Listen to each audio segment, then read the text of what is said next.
Hello my dear students, welcome to Byju's exam prep. Hope you guys are fine. So guys, आज के session में मैं आपको बताने वाली हूँ वो 5 टिप्स जो आपको ध्यान में रखना है अगर आप EAC मेंस की तैयारी कर रहे हैं। इसके साथ ही अगर आप कोई भी और टेक्निकल कन्वेंशनल पेपर की भी तैयारी कर रहे हैं, लेट अस सपोज अगर आप कोई स्टेट इंजीनियरिंग सर्विसेज की तैयारी कर रहे हैं और उसमें भी जो आपका पेपर 2 होता है, मतलब जब आप अपना प्रीलिम्स क्लियर करते हो उसके बाद, तो वो अगर ऑब्जेक्टिव पेपर ना हो के क्योंकि कई स्टेट्स में जो पेपर 2 होता है जब आप प्रीलिम्स क्लियर करते हो वो भी ऑब्जेक्टिव होता है, बट कई स्टेट्स में कन्वेंशनल पेपर होता है। तो कैसे कन्वेंशनल की तैयारी करें उसके बारे में बात करने वाले हैं। बट उससे पहले ये जो सेशन है मोस्ट प्रोमिनेंटली आप बोल सकते हो EAC मेंस के लिए थोड़ा इंक्लाइंड है। So why to wait guys, let's start the session.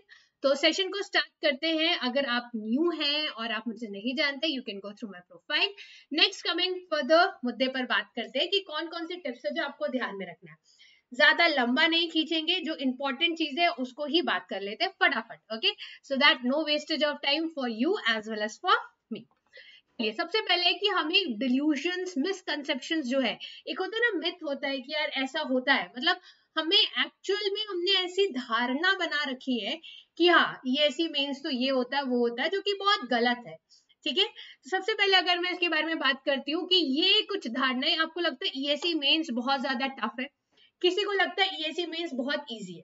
तो सबसे पहले बात करते हैं जिनको लगता है EAC मेंस बहुत टफ है, क्योंकि इतने सारे क्वेश्चन आते हैं। जो क्वेश्चन नंबर 1 है वो बहुत कंपलसरी होता है। जैसे कि अगर आप बात करो, 3 स्टेजेस होते हैं। पहले होता है आपका जो EAC का प्रीलिम्स पेपर होता है, ठीक है, जिसमें आपके 2 पेपर होते हैं। एक होता है paper 1 which is of 200 marks, एक होता है paper 2 which is of 300 marks. EAC prelims में आपसे जो है, जैसे बहुत सारे इंजीनियरिंग ड्राइंग होती है, बेसिस ऑफ एनर्जी और एनवायरनमेंट, ICT, ऐसे बहुत सारे सब्जेक्ट्स है जो आपसे टॉपिक्स है बेसिकली जो आपसे पूछे जाते हैं।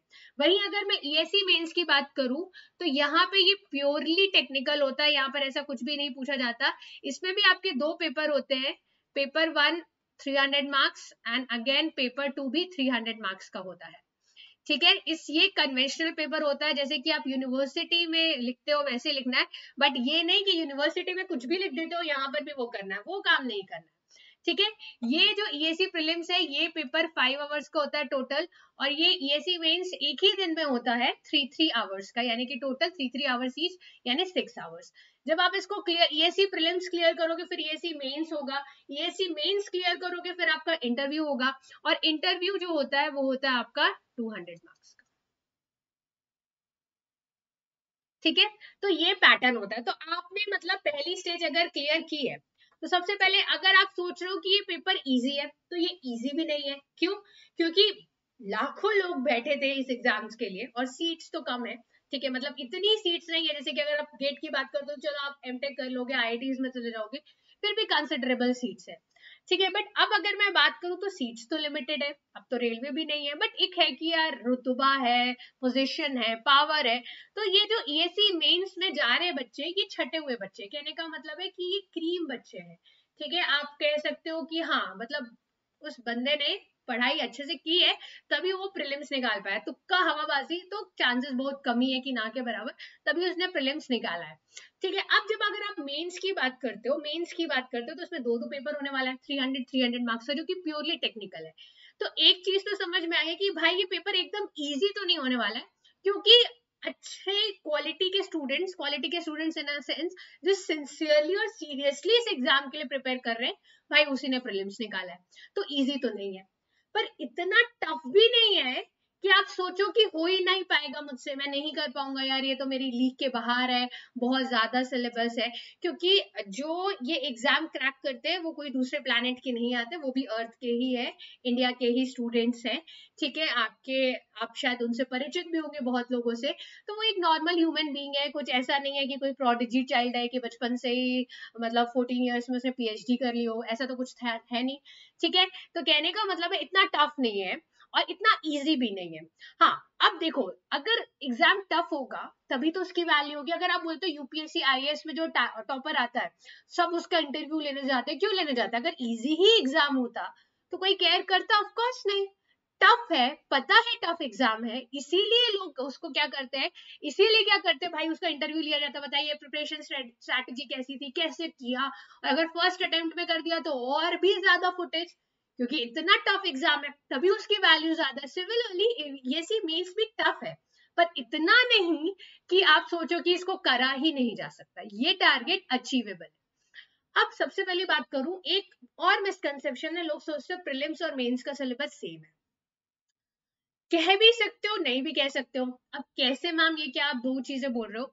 तो सबसे पहली बात है, प्रीलिम्स में जो है आपके पास होता है, आपके पास अलग अलग टॉपिक्स होते हैं, जैसे मैंने आपको बताया था एनर्जी, एनवायरमेंट, आईसीटी होता है, ईडी होता है, बहुत सारे सब्जेक्ट्स होते हैं, ठीक है। बट ये सब चीज एलिमिनेट हो जाती है जब आप बात करते हो मेंस की। इसमें प्योरली और प्योरली टेक्निकल, वो भी कन्वेंशनल क्वेश्चंस आपको देखने को मिलते हैं, ठीक है। तो यहाँ पर अगर आप सोचो कि जैसे अपना प्री में क्या था, कंसेप्ट क्लियर है, फॉर्मूला लगाया, आंसर आ गया, स्टेटमेंट्स पढ़ी, कंसेप्ट क्लियर है, मार्क कर दिया।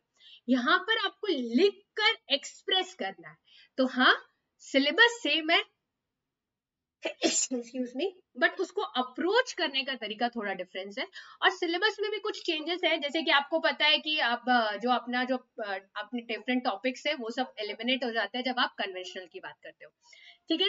अब नेक्स्ट इसके बाद बात करती हूँ कि अगर आप सोच रहे हो कि सिर्फ पढ़ लो, मतलब सिर्फ रीड कर ले और क्लियर हो जाएगा पेपर, तो ये बिल्कुल नहीं होगा। सोचो आपको 3 आवर्स के 2 पेपर करने हैं सिंगल डे पर, ठीक है। तो इसके लिए अगर आप सोचो कि सिर्फ पढ़ते जाऊंगी, सिर्फ रीड करते जाएंगे, तो ये तो बिल्कुल भी अच्छा ऑप्शन नहीं है। तो मैम क्या करें, आप चाहते हो कि लिखे, बिल्कुल, बट उससे पहले कुछ चीजें, ये जो मैं आपको एक पूरा सीक्वेंस बता रही हूँ, आप इसको फॉलो कीजिए। सबसे पहले आपको चैप्टर का ओवरव्यू पता होना चाहिए कि ठीक है, आप जब कोई चीज पढ़ रहे हो तो ये किस चीज के बारे में, लेट अस सपोज अगर मैं कैनाल्स के बारे में पढ़ रही हूँ, तो अच्छा ये कैनाल्स के बारे में ये टॉपिक रीड करना, फिर उसके बुलेट पॉइंट्स निकालेंगे कि अच्छा unlined canal, lined canals, Lacey's theory, Kennedy's theory, जिसमें आपको एग्जांपल दे रही हूँ, ये मैं सिविल के बारे में बता रही हूँ, ऐसे इलेक्ट्रिकल, इलेक्ट्रॉनिक्स, फिर मैकेनिकल, उसमें भी आपको अलग अलग पॉइंट्स है। मैन्युफैक्चरिंग का कोई पढ़ रहे हो, रोलिंग के बारे में पढ़ रहे हो, तो उसके की पॉइंट्स आपको निकालने हैं पहले, ठीक है। नेक्स्ट मैं उसके बाद बात करूं कि आपको फिर पढ़ना है कि यार हम इसके बारे में बात करने वाले हैं, फिर रिकॉल करो कि अच्छा ये पढ़ा है तो ये चीज, उसको रिकॉल करना जरूरी है। Just reading for the sake of reading आपको कहीं नहीं लेके जाएगा, वहीं के वहीं रह जाओगे। फिर उसके बाद आपने पढ़ लिया, रिकॉल किया, फिर वो दिखना चाहिए भाई, बुलेट पॉइंट्स वगैरह बनाए, देखा, फिर रिव्यू किया उसको कि हाँ भाई ये चीजें पढ़ी थी, सॉर्टेड है, वो सब चीजें यहाँ पर मेंशन करी है मैंने। और उसके बाद प्रैक्टिस, कहने का मतलब है आपने शॉर्ट नोट्स टाइप पहले बुलेट पॉइंट्स बना लिए, अब ऐसे ही तो उस बुलेट पॉइंट्स को नहीं लिख के जाओगे ना, उसको थोड़ा एग्जैगरेट करोगे, उसमें क्या क्या पॉइंट्स थे, लेट अस सपोज कुछ अजम्पशंस थे, कुछ थ्योरी दी थी उन्होंने, कुछ स्टेटमेंट्स दिए थे, या किसी चीज का कोई प्रोस थे, कॉन्स थे, प्रिकॉशनरी मेजर थे, एडवांटेजेस थे, मतलब ये सब चीजें आपने बुलेट पॉइंट्स में शॉर्ट में लिखी थी, अब आप इसको एक्सप्लेन करते हुए लिखोगे, तो इसके लिए आपको प्रैक्टिस करनी पड़ेगी। नेक्स्ट कमिंग फर्दर, तो ये पहले तो आपको ये पूरा स्टेप फॉलो करना पड़ेगा। अगर आपसे बस अच्छा हाँ ये रीड कर लिया, ये रीड कर लिया, and you are turning the pages, so it will lead you to nowhere. तो ये पूरा सीक्वेंस आपको फॉलो करना पड़ेगा कि सिर्फ रीड करने से तो कुछ नहीं होने वाला है, you have to make bullet points, और फिर इसको थोड़ा आप एग्जैगरेट करके, वैसा नहीं बीच में गाना लिख रहा है ऐसा वैसा कुछ नहीं करना, ठीक है। यूनिवर्सिटी पेपर नहीं है, मैं बार बार बोल रही हूँ, ठीक है। तो इसीलिए आपको फिर प्रैक्टिस करनी पड़ेगी। Next coming further, third tip जो आपको ध्यान में रखनी है, डिस्ट्रैक्शंस एंड नेगेटिव थॉट्स। हम प्रीवियस ईयर सॉल्व करते हैं, फिर कभी कभी हम सोचते हैं कि यार एक बार ही पेपर सॉल्व करके देखते हैं, तो हम लोग क्या करते हैं, पुराने साल का पेपर लेते हैं, और कभी कभी होता ही है, कभी कभी क्या मैक्सिमम टाइम होता है कि देखो पहले तो क्वेश्चन 1 कंपलसरी, और शुरू में लिखने का फ्लो बनाने में टाइम लगता है। जैसे कि अगर मैं बात करूँ तो मुझे हमेशा मेरे साथ होता था कॉलेज एग्जाम्स में भी 5 यूनिट्स आती थी, फर्स्ट यूनिट को सॉल्व करने में मुझे 1 आवर लगता था, और बाकी की 4 यूनिट्स जब मुझे आती थी वो मेरा हाफ एन आवर में हो जाता। तो आयरनी नहीं है कि पहला चैप्टर आपने 1 घंटे में कर लिया और 1 घंटा आपको टाइम लगा, 1 आवर्स आपको टाइम लगा, भाई बाकी के 4 चैप्टर्स आपने हाफ एन आवर में कर लिया, हाउ इज इट पॉसिबल? तो ऐसा होता है कि शुरू में वो फ्लो बनने में टाइम लग जाता है, but if you are very good at managing your time, that is too good, super. तो फिर आप ये डिस्ट्रैक्शंस, नेगेटिव थॉट्स आपके आएंगे, क्योंकि यार आप सिलेबस टाइम पे नहीं कंप्लीट कर पा रहे हो, ये भी हो सकता है। देखिए स्टार्ट तो कायदे से अगर आप फॉलो करो तो आपको प्री के साथ मेंस की तैयारी करना चाहिए, बट कुछ लोग श्योर नहीं होते तो वो प्री के साथ ना करके प्री के बाद करते हैं, जो कि एक गलती तो है। बट अब नेगेटिव थॉट्स की नहीं कर पाएंगे। देखो मैं हमेशा बोलती हूँ, पहले जंग लड़ लो, उसके बाद देखेंगे ना कि जीते हैं कि नहीं जीते। जंग लड़ने से पहले ही अगर आपने घुटने टेक दिए तो फिर क्या मतलब, इतने कमजोर तो हम नहीं हो सकते। तो लड़ना जरूरी है, यू हैव टू फाइट। ठीक है, तो अगर नहीं हो पा रहा है, नहीं कर पाएंगे, ये नहीं नहीं क्यों आ रहा है अभी, एक बार दे तो ले पेपर, फिर देखेंगे। अब डिस्ट्रैक्शंस भी आएंगे कि यार वो सॉफ्टवेयर वाला बंदा तो देखो उसकी तो लाइफ सॉर्टेड हो गई, मैं अभी भी तैयारी कर रहा हूँ।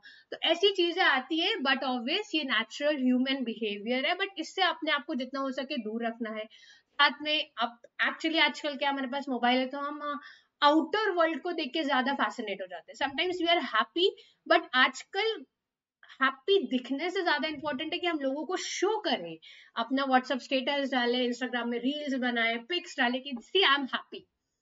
ठीक है, तो ये सोशल मीडिया एप्स या बैठ के एपिसोड्स देखना, ये सब थोड़ा कम करो, हेल्दी रहो। अब अपनी बॉडी से इतना भी काम मत लो that you started to basically आप बीमार पड़ जाओ, वीक हो जाओ। तो जैसे अब आपने क्या किया, यार मेरे को पढ़ना, तो आपने एक दिन 18 आवर्स आपने 4-5 दिन पढ़ लिया, फिर आप बीमार हो गए। तो इससे बेटर होता ना कि आप अगर 8 आवर्स का 2 आवर्स का स्लॉट बना के 8 आवर्स पढ़ लेते, वो ज्यादा बेटर हो जाता है एज कम्पेयर टू अपने बॉडी से ज्यादा काम लिया। 16 आवर्स 18 आवर्स आप स्टडी कर रहे हो। मैं आपको बताती हूँ, ये ना मैं किसी, नो ऑफेंस टू एनीबॉडी, मैं ऐसे देखा जैसे कि बहुत लोगों ने मतलब लैक्स ऑफ व्यूज रहते हैं जिसमें वो बोलते हैं कि 18 आवर्स कैसे पढ़े, 20 आवर्स कैसे पढ़े। वो चीज आप फॉलो कर सकते हो, बट मैं प्रैक्टिकली बोलूंगी मत करो। ठीक है, आपको अभी शायद एक हफ्ता या एक महीना आप कर लोगे, but eventually you are taking more work from your body. तो लेटर और सूना तो फिर उसका इम्पैक्ट आपको बॉडी में दिखना स्टार्ट हो जाएगा रादर। और आप सोच रहे हो कि मैं 18 आवर्स पढ़ रहा हूं, तो आपकी एफिशिएंसी इनिशियल आवर्स में ज्यादा रहेगी, ओवर द टाइम वो कम होती जाएगी। तो इसलिए बेटर है कि आप इससे अच्छा 8 आवर्स पढ़ो रोज डेली, बट ब्रेक लेकर पढ़ो, तो आप ज्यादा प्रोडक्टिव रहोगे और आप ज्यादा एफिशिएंट रहोगे। तो इसके ये तो आपको करना ही है, मतलब ज्यादा वर्क लेना नहीं है, क्योंकि आपको अपने आप को हेल्दी रखना है। उसके साथ देखो यार, बहुत प्रेशर आ जाता है कभी कभी, तो आप जॉब छोड़ देते हो, आप रिस्क लेते हो, आप जॉब छोड़ देते हो। ठीक है, कि मुझे तो उसको क्रैक करना ही, आपके में जुनून है। तो you need to calm down yourself. ठीक है, एक्सटर्नल वर्ड्स नहीं, do meditation so that your brain can function more. Junk मत खाओ फिलहाल के लिए, like when you eat junk foods it makes your body lethargic, obesity आती है, आप लेथार्जिक फील करने लगते हो। तो बेटर है कि जंक मत खाओ, और ऐसे दोस्तों के साथ रहो जो आपको मोटिवेट करे। ठीक है, जो मोटिवेट करे कि हाँ भाई करते हैं, पढ़ते हैं साथ में, निकाल के रहेंगे इस बार। तो सही दोस्तों की संगति बहुत ज्यादा इंपॉर्टेंट हो जाती है। तो ये टिप्स आपको ध्यान में रखनी है कि डिस्ट्रैक्शंस और नेगेटिव थॉट से दूर रहे। फिर होता है इंटेलेक्चुअल। इंटेलेक्चुअल का कहने का मतलब है कि जस्ट बस पढ़ रहे, ऐसा नहीं। क्वेश्चन, कंसेप्ट क्या है, टॉपिक क्या है, you should be like okay fine, ये लाइन के नाम से क्वेश्चन होता है, इसमें लेसी पढ़ना, ये पढ़ना, ये पढ़ना। मतलब क्विकली जब आप क्वेश्चन देखो, एक पूरा ब्रेन, जैसे अपन देखते हैं ना मूवीज, वैसे पूरा हीरो ऐसे ऐसे टच करता, पूरा इसके सामने एक मैप है जो बाकियों को नहीं दिखता है। तो वैसे ही पूरा एक आपका ब्रेन में पूरा आ जाना चाहिए कि ओके फाइन, मुझे ये लिखना है, ये बुलेट पॉइंट्स है, इसके अंदर मुझे ये एग्जैगरेट करना है, ये पैराग्राफ लिखना है। तो ये चीजें बिल्ड होती है। आप सोचोगे कि इवेंचुअली मैं 4 दिन पढ़ूं और ये डेवलप हो जाए, नहीं। It is a gradual process. जैसे जैसे आप क्वेश्चंस प्रैक्टिस प्रैक्टिस करते जाओगे, जैसे जैसे आप चीजों को रीड करके एग्जीक्यूट करते जाओगे, तब आपको ये देखने को मिलेगी। तो कहने का मतलब ये है कि आपको इंटेलेक्चुअल रहना, आपको क्वेश्चंस सॉल्व करने हैं, कंसेप्ट का आपका क्लियर होना चाहिए। और कंसेप्ट अगर आपके क्लियर है, कैसे पता चलेगा कि आपके कंसेप्ट क्लियर है? Only by practicing the questions. उसके अलावा तो फिर कोई तरीका नहीं। आप सोच रहे हो क्लियर है, बट भाई अगर तुम क्वेश्चन ही नहीं लगा पा रहे हो तो फिर क्या क्लियर है? ठीक है, तो ये आपका फोर्थ पॉइंट। लास्ट पॉइंट आपका निकल के आता है ब्रेन फंक्शनिंग। अगर आप खुद अपने आप को एक एग्जामिनर की तरह देखो, आप सोचो कि आपको पेपर जो है वो चेक करना है, तो अगर कोई एक बोरिंग पेपर है जिसमें मतलब पूरे सब पैराग्राफ्स पैराग्राफ्स भरे, कोई हाईलाइट नहीं किया है, तो आप को खुद अंदर से नहीं लगेगा कि यार मुझे ये पेपर चेक करना चाहिए। You won't feel that I have to crack it. Rather अगर उसमें कुछ डायग्रामेटिक प्रेजेंटेशंस हो, या फिर उसमें कुछ पाई चार्ट वगैरह बना हो, कुछ डेटाबेस हो, या फिर अगर बोलो मैम हमारे वाले सब्जेक्ट्स में तो ऐसा होता ही नहीं है, तो ठीक है, जो पॉइंट्स लिखे उसको ही अच्छे से अंडरलाइन कर दो। तो चीजें ना अट्रैक्टिव लगती है, मन करता है उसको पढ़ने का। ठीक है। तो ये चीजें आपको ध्यान में रखनी पड़ेगी कि कंसेप्ट समझना है आपको, वो तो है, कंसेप्ट समझ के तो लिखना ही है, ऐसे कुछ भी मत लिख देना। लाइक सपोज कुछ पूछा है, आपको वो चीज याद नहीं है तो आप कुछ कुछ और लिख रहे हो, तो डोंट फूल द एग्जामिनर। वो पेपर चेक ना आपसे बहुत पहले से करो, he is an experience holder, so that is the reason, don't do that. Okay, you are fooling yourself, not that person. उसके साथ ही जैसे मैंने आपको बोला, pie chart, diagrammatic representation, best presentation.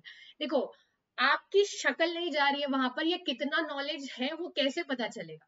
ठीक है, एक तो है कि वो इंटरव्यू जो 200 मार्क्स का होगा, 200 मार्क्स का, उसमें पता चलेगा, बट कन्वेंशनल में कैसे पता चलेगा कि आपके पास कितना दिमाग है? वो तो जो आप प्रेजेंट करोगे उसी से पता चलेगा ना, वो तो जो आपको कॉपी दी गई है, आपको जो आपका 2 पेपर है उसमें जो आप लिखने वाले उसी से पता चलेगा। तो इसीलिए ये बहुत ज्यादा इंपॉर्टेंट हो जाता है। ठीक है, साफ सुथरा, neat and clean and tidy. कोई आपको नहीं बोल रहा है कि आपकी डायग्राम प्रिसाइज होना चाहिए, मतलब बिल्कुल स्केल टू स्केल वही होना चाहिए। मेरा डायग्राम में कोई अच्छा नहीं रहता है, बट ये रहता है कि जो भी चीज आप बनाओ उसकी लेबलिंग सही करो, वो ज्यादा इंपॉर्टेंट हो जाता है। ठीक है, तो ये चीजें ध्यान रखें। और इसके साथ एक इंपॉर्टेंट चीज ये है कि हैंड प्रैक्टिस करिए। आप खुद ही सोचिए, 3 आवर्स के 2 पेपर देने हैं, आपके हैंड्स पेन करने लगते हैं।